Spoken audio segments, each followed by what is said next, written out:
3 seconds can change everything. Imagine a land torn by war for decades, where families trembled at the sound of swords, and every dawn brought uncertainty. Imagine cities once vibrant now reduced to rubble, fields once fertile now barren, and a people who had almost forgotten what hope felt like. This is the story of a king who chose not the path of endless battle, but the path of lasting peace, a king who would rewrite the destiny of his people, whose vision would echo for generations to come. Generations of conflict had left the kingdom in ruin. Every noble sought power, every warrior sought honor, yet the land suffered. Fear ruled hearts. Children grew up knowing nothing but the sound of war drums. Markets lay empty. Families were fractured. Even the air seemed heavy with grief and distrust. And yet, amidst this chaos, a king emerged not just to rule, but to transform. From the moment he inherited the crown, he understood a truth that many failed to grasp: a kingdom that constantly wages war will never know its true strength.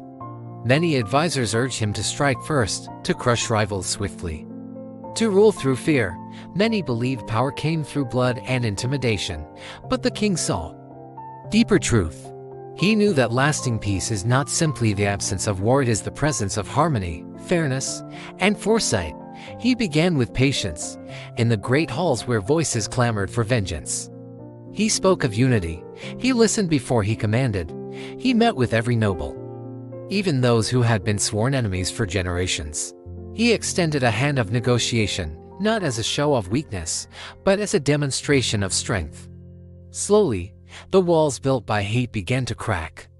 Slowly, grudges softened. Slowly, the people began to hope again. He understood that words alone were not enough.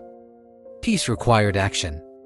He studied the economy, the laws, the social systems, and he devised reforms that would bind the kingdom together. He reformed taxation, ensuring no village suffered disproportionately. He created opportunities for merchants to thrive, for scholars to study, for warriors to serve honorably. Every decision was deliberate, every action designed to benefit not just the present, but the generations yet to come. The king was not naive. He knew that peace is fragile. Rivals challenged him. Armies tested his patience. Whispers of rebellion grew in the shadows. And yet, he did not lash out blindly. He observed. He anticipated. He acted with precision. When conflict arose, he resolved it with diplomacy first, alliances second, and only when necessary, decisive action. Over time, his reputation grew not as a tyrant, but as a guardian of stability, someone who could be trusted to see beyond immediate gain. But the king's greatest innovation was his understanding of human nature. He knew that lasting peace comes from empowering people, not controlling them. He encouraged education, investing in scholars who could teach new generations to think critically. He supported artisans and merchants, ensuring prosperity spread across the land. He valued every citizen's contribution, from the lowliest farmer to the most influential noble, by elevating people. He built loyalty not out of fear, but out of respect and trust. And then, something extraordinary happened. The people began to believe. Farmers tilled their fields without fear of soldiers burning their crops. Merchants traded without fear of bandits. Families slept in homes that had once been battlegrounds. Generations who had known only war now experienced peace. Slowly, the kingdom transformed. Markets thrived, cities blossomed, the arts flourished, knowledge spread, and through it all, the king remained vigilant, always ensuring that the fragile harmony would not be lost. The greatest lesson he taught the world was simple yet profound. Leadership is not about defeating others. It is about enabling them to live better lives. It is not about immediate victory, but enduring stability. It is not about being feared, but respected. By investing in the hearts of his people, by turning rivals into allies, and by building systems that outlasted his reign, he created a legacy of peace, prosperity, and trust that no sword could achieve. And here is the truth for all of us watching today: peace, harmony, and progress are not accidental. They are the result of deliberate choices, courage in the face of conflict, and wisdom to see beyond the immediate moment.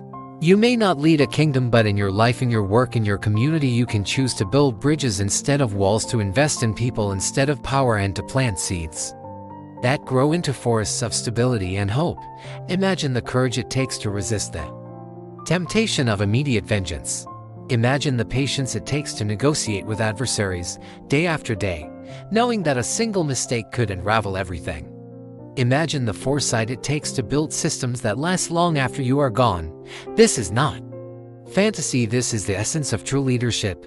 The King's legacy teaches us that peace is not passive.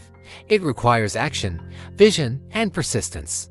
It demands courage to face conflict without succumbing to it. It requires empathy to understand the needs of every individual. And above all, it requires the humility to put the welfare of the many above personal ambition. Remember the King who brought peace after generations of conflict. Remember the patience, the strategy, the courage, and the vision. Let it inspire you to act with foresight, to lead with wisdom, and to believe that even in the most turbulent times, you can be the force that turns chaos into harmony. If this story inspired you, then make a choice today. Like this video, share it with someone who needs a reminder that peace and progress are possible. And subscribe to our channel so together we can uncover more stories that transform the way we think, act, and lead. Every like, every share, every subscriber spreads hope and wisdom in a world that needs it more than ever. Because leadership is not about the crown you wear, it's about the legacy you leave.